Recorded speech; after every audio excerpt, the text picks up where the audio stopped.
বলছেন যে আওয়ামী লীগের পর বিএনপিকে টার্গেট করা হচ্ছে, অনেকে চেষ্টা করছে বিএনপিকে আওয়ামী লীগের কাতারে ফেলতে, নানা রকমের দোষ ত্রুটি, নেতাদের চরিত্র হনন থেকে শুরু করে অনেক কিছু করা হচ্ছে।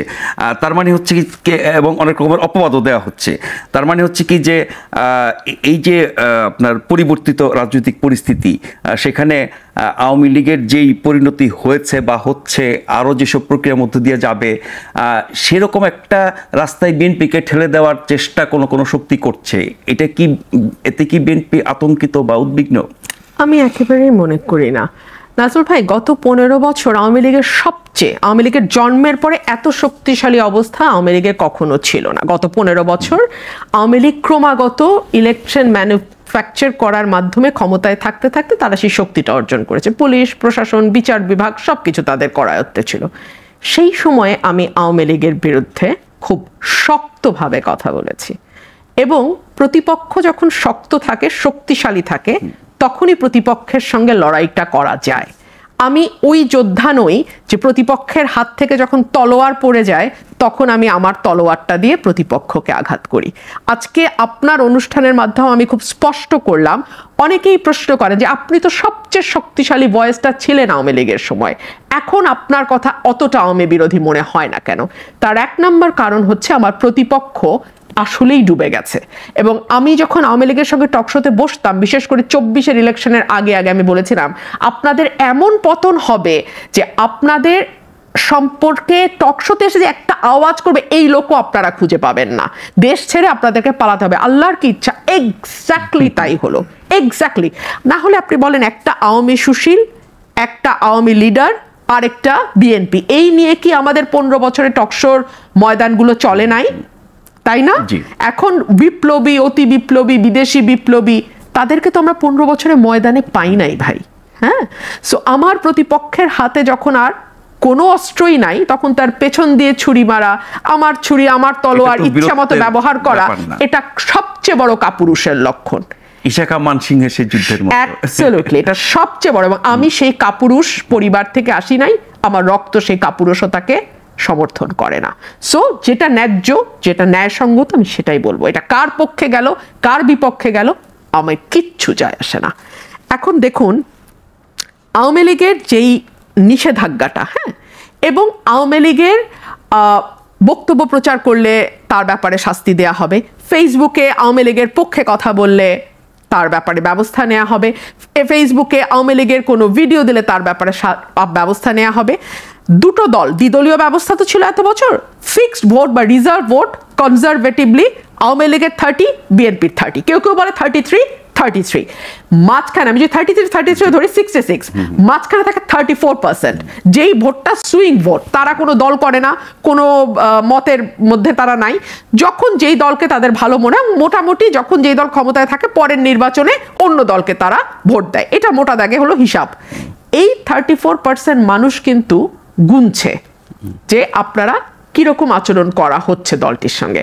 দলটিকে যদি স্বাভাবিকভাবে মরতে দিতেন তাহলে কিন্তু মানুষ ফিরেও তাকাতো না, কিন্তু দলটিকে আপনি নানানভাবে কর্নার করার মধ্যে দিয়ে আপনি কিন্তু দলটিকে আরো শক্তিশালী করছেন, আরো দীর্ঘ সময়ের জন্য দলটি যাতে মাঠে টিকে থাকে আপনি সেই ব্যবস্থা করছেন। পাবলিক সিম্প্যাথিও বাড়বে। একদম তাই। এবং বাংলাদেশের মানুষ বিশ্বাস করেন, মানে আমি যাকে কি বলবো, ব্রিটিশ ওয়েদারের মতো, এই বৃষ্টি এই রোদ, এই বৃষ্টি এই রোদ। সো এখনই তারা হয়তো আওয়ামী লীগকে একেবারে ধুয়ে মুছে, যেই মুহূর্তে আওয়ামী লীগ পড়ে গেল সেই মুহূর্ত থেকে দেখবেন একটু একটু একটু একটু করে মানুষের সিম্প্যাথি সেই দিকে যাওয়া শুরু করবে। বেশি পিটালে মানুষ তখন চোরের পক্ষে। আপনি আমাকে বলেন, এই যে গত 15 বছর আমাদেরকে শেষ করে দেওয়ার সব রকম চেষ্টা হয়েছে না? একটা দলকে শেষ করতে আর কি লাগে? আমাদের টপ লিডারশিপকে জেলে নেওয়া হয়েছে, আমাদের সেকেন্ড লিডারকে বাংলাদেশে আসতে দেওয়া হয়নি, আমাদের থার্ড লিডার মির্জা ফখরুল ইসলাম আলমগীর এই বয়সে কতবার জেলে গেছে আমি জানিও না। ওনার বিরুদ্ধে 100টা মামলা, মির্জা ফখরুলের বিরুদ্ধে 100টা মামলা করেছে আওয়ামী লীগ। দফায় দফায় ওনাকে কারাগারে নিয়েছে। স্ট্যান্ডিং কমিটির এমন কোনো নেতা নাই যার বিরুদ্ধে কয়েকশো করে মামলা নেয় আর যে কারাগার একবার দুইবার যায় নাই। আমাদের কেন্দ্রীয় কমিটি, আমাদের একেবারে ইউনিয়ন ওয়ার্ড লেভেল পর্যন্ত নেতাকর্মীরা ঘরে থাকতে পারে নাই, চাকরি করতে পারে নাই, ব্যবসা করতে পারে নাই, মামলার হাজিরা দিতে দিতে এক একজন ঢাকায় রিক্সা চালিয়েছে। আমাদের মহাসচিবের একটা ভিডিও আপনার নিচে মনে হচ্ছে কাঁদতে কাঁদতে বলছিল যে রিক্সা চালায়, উবার চালায়। হ্যাঁ, উবার তো একটু ভালো অবস্থায় চালায়, তারপরে ফুড পান্ডা, পাঠাওতে ওরা কাজ করে। এই দলটা টিকছে কি করে? আওয়ামী লীগ যত টর্চার করেছে এই দলের জনপ্রিয়তা তত বেড়েছে। আওয়ামী লীগ যত টর্চার করেছে সাধারণ মানুষ, একদম সাধারণ মানুষ, নাজমুল ভাই, আমি রিক্সায় চড়েছি, আমি গণপরিবহনে চড়েছি, যখনই আমি চড়েছি আস্তে, আমি হাসিনার আমলের কথা বলছি, আস্তে করে কানে কানে বলতো, আপা লেগে থাকেন আপা, আমরা আছি আপনাদের সাথে। এই যে ভালোবাসা মানুষের, সাধারণ মানুষ, ওই মানুষটা গিয়ে কিন্তু আপনার মিছিলে যোগ নাও দিতে পারে, ওই মানুষটা গিয়ে আপনার দলের হয়ে কোনো একটা কর্মসূচিতে অংশ নাও নিতে পারে, কিন্তু গোপনে গোপনে সে কিন্তু আপনার প্রতি তার সিম্প্যাথি এবং ভালোবাসা বাড়ছে এবং সে ঠিক করে রাখছে যে একটা সুযোগ যদি আসে এই দলকেই আমি ভোটটা দিব। সো এই ব্যাপক বিপুল জনপ্রিয়তা বিএনপির, এটার একটা বড় কারণ হচ্ছে 15 বছরে তাদের উপরে যা নির্যাতন হচ্ছে। সো আপনি কি আওয়ামী লীগের সেই ভিকটিম চেহারাটা মানুষের সামনে আনতে চান, যেই চেহারাটা আওয়ামী লীগকে আরো জনপ্রিয় করবে? দেখুন, একটি দল ক্ষমতা থেকে বিদায় হওয়ার 9 মাস পার হয়েছে, আপনি একটা সুশীল আনতে পারছেন না যেই সুশীল আজকে আমাদের দুজনের সাথে বসে অ্যাটলিস্ট আমি যে কথাগুলো বলতেছি ওই কথাগুলো বলবে। কি দুর্ভাগা একটা দল যে একটা সুশীল টাকা বানাইছে, ভিসি হইছে, হাসিনার সঙ্গে ভ্রমণে গেছে, বিদেশে ঘুরেছে, সকল সুবিধা নিয়েছে, রাস্তার ফকির, 400 500 5000 4000 কোটি টাকার মালিক, রাস্তার ফকির, তারা একজন আসা সাহস করে আমি যে কথাগুলো বলতেছি ওই কথাগুলো বলতে পারে না, কারণ তার সেই নৈতিক জোরটা নাই। রিকনসিলিয়েশনের কথাটা প্রথম বলেছেন দেশনেত্রী বেগম খালেদা জিয়া, এবং বাংলাদেশে 3 দিন সরকার না থাকার পরেও যে কোন রকম সহিংসতা এবং কোন রকম রক্তপাত হয়নি, একজন আওয়ামী লীগের কর্মীকে মারা হয়নি, তার কারণ দেশনেত্রী বেগম খালেদা জিয়া এবং জনাব তারেক রহমান খুব শক্তভাবে এই ব্যাপারে নেতাকর্মীদের নির্দেশনা দিয়েছেন। আমার ভাইকে আমি খুবই বিনীতভাবে বলি, সিম্প্যাথি দিয়ে লাভ কি হয়েছে? রাজনীতি 5 বছরের খেলা না, রাজনীতি 10 বছরের খেলা না, রাজনীতি শত শত বছরের খেলা। এই শত শত বছরের ইতিহাস যখন লেখা হবে, আওয়ামী লীগের কুৎসিত কালো অধ্যায় যেমন থাকবে, বিএনপির ত্যাগের কথাও থাকবে। এবং ইতিহাস শুধু না, বিএনপি তো বলা হয়েছিল বিলুপ্ত হয়ে যাবে, বিএনপি কিছু নাই, এইসব প্রশ্ন ভাই অ্যাঙ্কাররাও আমাদেরকে বহু করেছে যে আপনারা কি করবেন, এখন আপনারা কি করবেন, এই কথা যে আমাকে কতবার শুনতে হয়েছে। তো এখন কি করব সেই উত্তরটাকে পাওয়া গেছে না। এখন আপনারা বরং ভয় পাচ্ছেন যে 2/3 না 3/4 বা মানে 4/4 মানে 4/5 ব্রুটের চেয়েও ব্রুট মেজরিটি নিয়ে বিএনপি আসবে। সো এটাই হচ্ছে সিম্প্যাথির শক্তিটা। এই যে সিম্প্যাথি 15 বছর ধরে বিএনপি অ্যাকিউমুলেট করেছে, সেটার জবাবটা ভোটের মাঠে আপনারা এখন দেখবেন।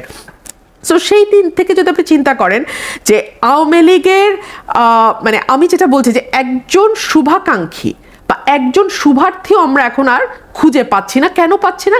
তারা তো পরম মানে ক্ষমতাশালী হিসেবে 15 বছর ধরে ছিল, তাদের এত শক্তি, এত মত্তা যে আমরা কেউ মানে ভাবতেই পারি নাই যে এই দলটি এভাবে বিলুপ্ত হয়ে যাবে। এবং যখন বিলুপ্ত হলো তখন আর কিছুই থাকলো না। কেন? বিকজ মানুষের সমর্থন তারা হারিয়েছিল, মানুষের সিম্প্যাথি তারা হারিয়েছিল। তার মানে একটি দল টিকে থাকে এবং শক্তিশালী হয় মানুষের সিম্প্যাথি, মানুষের ভালোবাসা, মানুষের সমর্থন দিয়ে, এবং একটি দল মরে যায়, মুসলিম লীগ হয়ে যায়, যখন মানুষ সেই দলটি থেকে মুখ ফিরিয়ে নেয়। এখন আমি প্রতিদিনের যেই ইয়েটা দেখছি, মানে এভরিডে, প্রতিটা দিন যখন পার হয়, আমার কাছে একজন আইনজীবী হিসেবে আমার মনে হয় যে অনেকগুলো দিন কিন্তু চলে গেছে। 9 মাস কিন্তু খুব অল্প সময় নয়। বিচারের কোনো দৃশ্যমান অগ্রগতিকে আমরা দেখেছি? আমরা দেখেছি ডজন ডজন, শত শত, হাজারে হাজারেও হয়তো বা মামলা হয়ে গেছে। সেই মামলায় একেবারে ফরম্যাট বসানো, ঠিক হাসিনার সময় যেমন আমাদের নাম ফরম্যাটে বসায় মামলা করে দেয়া হতো, এখনো ঠিক একই ফরম্যাটে মামলা হচ্ছে, অজ্ঞাতনামা রাখা হচ্ছে এবং বাণিজ্য চলছে, বিরাট বাণিজ্য, বিরাট অঙ্কের বাণিজ্য চলছে আদালত এবং পুলিশের থানার মধ্যে।